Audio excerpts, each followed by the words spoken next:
कल हमने आपको 2 दिन पहले हमने आपको वीडियो प्रकृत 4 गद्य साहित्य का प्रसारण पेज नंबर ये वाला दिया था मैंने। आज 420 19 कल हमने पढ़ लिया था। 420 पेज नंबर देखिए। और 2 दिन नहीं बनाए पाए, आशा व्यस्त थी, तो आप आज ये वीडियो आशा करती हूँ सुनकर लाभ उठाएंगे। हिंदी साहित्य का इतिहास, आचार्य रामचंद्र शुक्ल। देखिए, अंग्रेजी के अनुवाद। जयपुर के पुरोहित गोपीनाथ यमे ने संवत 1950 के कुछ आगे पीछे शेक्सपियर के इन 3 नाटकों के अनुवाद किए। रोमियो जूलियट प्रेम लीला के नाम से, एज यू लाइक इट किसने किया था? गोपीनाथ ने। एज यू लाइक इट और वेनिस का व्यापारी। उपाध्याय बद्री नारायण चौधरी के छोटे भाई पंडित मथुरा प्रसाद चौधरी के संवत 1950 में मैकबेथ का बहुत अच्छा अनुवाद सहसेंद्र सहस के नाम से प्रकाशित किया। किसने? मथुरा प्रसाद चौधरी ने। इसके उपरांत संवत 1967 के लगभग हेमलेट का एक अनुवाद जयंत के नाम से निकला, जो वास्तव में मराठी अनुवाद का हिंदी अनुवाद था। संस्कृत के अनुवाद। संस्कृत के नाटकों के अनुवाद के लिए राय बहादुर लाल सीताराम बीए सदा आदर के साथ स्मरण किए जाएंगे। भारतेंदु की मृत्यु से 2 वर्ष पहले ही उन्होंने संस्कृत काव्यों के अनुवाद में लंगा लगाया और संवत 1940 में मेघदूत के अनुवाद घनाक्षरी शब्दों में प्रकाशित किया। इसके उपरांत के वे बराबर किसी न किसी काव्य नाटक का अनुवाद करते रहे।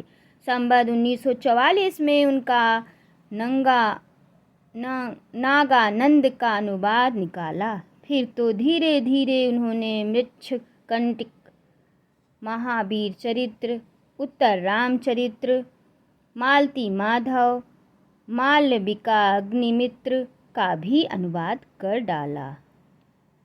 ठीक है, किसने किया ये सब अनुवाद? भारतेंदु के मृत्यु के बाद संस्कृत अनुवाद में किसने लगाया? सीताराम बीए। यद्यपि पदभाग के अनुवाद में लाला साहब को वैसी सफलता नहीं हुई, पर इनके हिंदी बहुत सीधी साधी, सरल और आडंबर शून्य। संस्कृत का भाव उसमें कुछ ढंग से लगाया गया, कहीं संस्कृतपन या जटिलता नहीं आने पाई।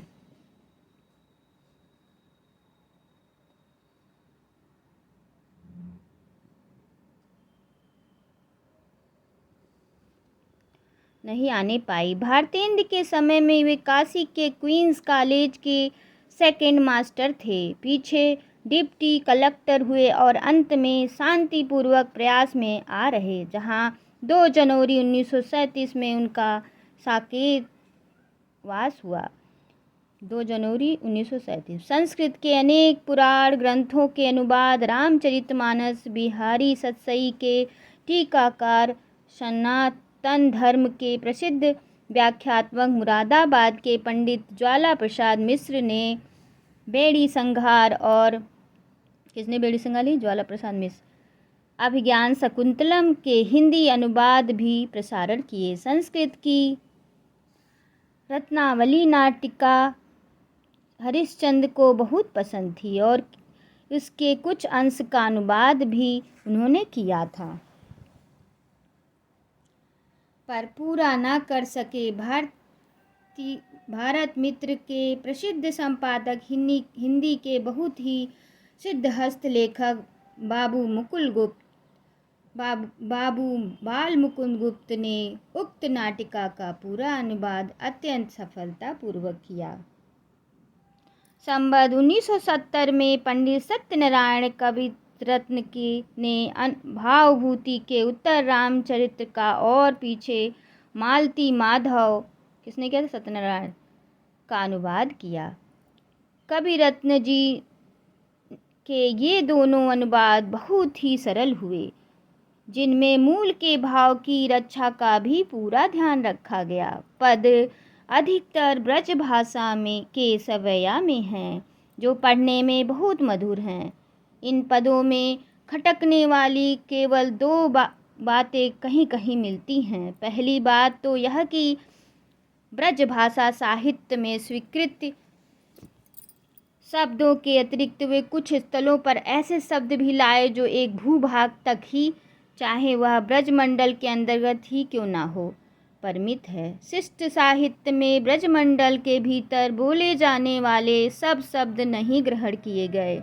ब्रज भाषा देश की सामान्य काव्य भाषी रही, अतः काव्यों में उसके वे ही शब्द लिए गए जो बहुत ही दूर तक बोले जाते हैं, और थोड़े बहुत शब्द सब स्थानों में समझ लिए जाते हैं। उदाहरण के लिए सिदौसी शब्द लीजिए, जो खास मथुरा वृंदावन में बोला जाता है पर साहित्य में नहीं मिलता। दूसरी बात यह है कि कहीं कहीं श्लोक का पूरा भाव लाने के प्रयत्न में भाषा दुरूह और अव्यवस्थित हो गई है। मौलिक नाटक। काशी निवासी पंडित किशोरी लाल गोस्वामी ने प्रथम उत्थान के अंत में 2 नाटक लिखे थे, चौपट चपेट और मयंक मंजरी। किसने लिखा था? काशी निवासी पंडित किशोरी लाल गोस्वामी। क्या लिखे थे? चौपट चपेट और मयंक मंजरी। इनमें से प्रथम तो एक प्रहसन था। प्रहसन कौन था? चौपट चपेट, जिसमें चरित्रहीन और छल कपट से भरी स्त्रियों तथा लुच्चों लफंगों आदि के भीभत्स और अश्लील चित्र अंकित किए थे। किसमें? चौपट चपेट में जो प्रहसन था। किसने किया था? किशोरीलाल गोस्वामी ने। दूसरा 5 अंकों का नाटक था, जो श्रृंगार रस की दृष्टि से संवत 1948 में लिखा गया था।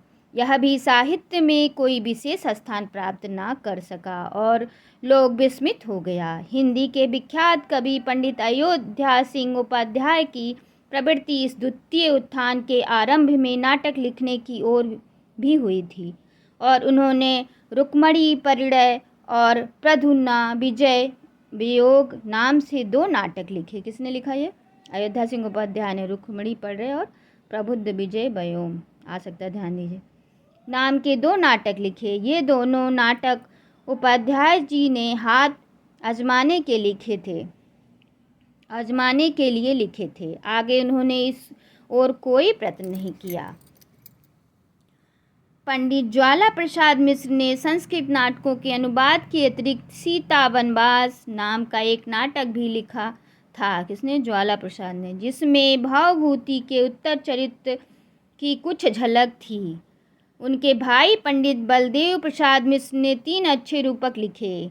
प्रभास मिलन, ब्रज के नंद, यशोदा, गोप गोपियों आदि की प्रभास क्षेत्र में वसुदेव कृष्ण बलराम आदि से भेंट होने का मार्मिक प्रसंग लेकर बड़ी सहृदयता के साथ रचा गया।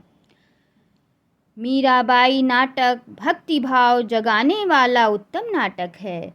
लल्ला बाबू समाज का एक छोटा सा खंड चित्र दिखाने वाला अच्छा प्रहसन है।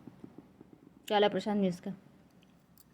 भारतेंदु का बृहत जीवन चरित्र लिखने वाले बाबा शिवनंदन सहाय का सुदामा नाटक भी उल्लेख योग्य है। तो भारतेंदु बृहत जीवन चरित्र लिखने वाले कौन थे? शिवनंदन सहाय, जो सुदामा नाटक था। इन मौलिक रूपकों की सूची देखने से लक्षित हो जाता है कि नाटक की कथा वस्तु के लिए लोगों का ध्यान अधिकतर ऐतिहासिक और पौराणिक प्रसंगों की ओर ही गया है। वर्तमान सामाजिक और पारिवारिक जीवन के विभिन्न उलझे हुए पक्षों का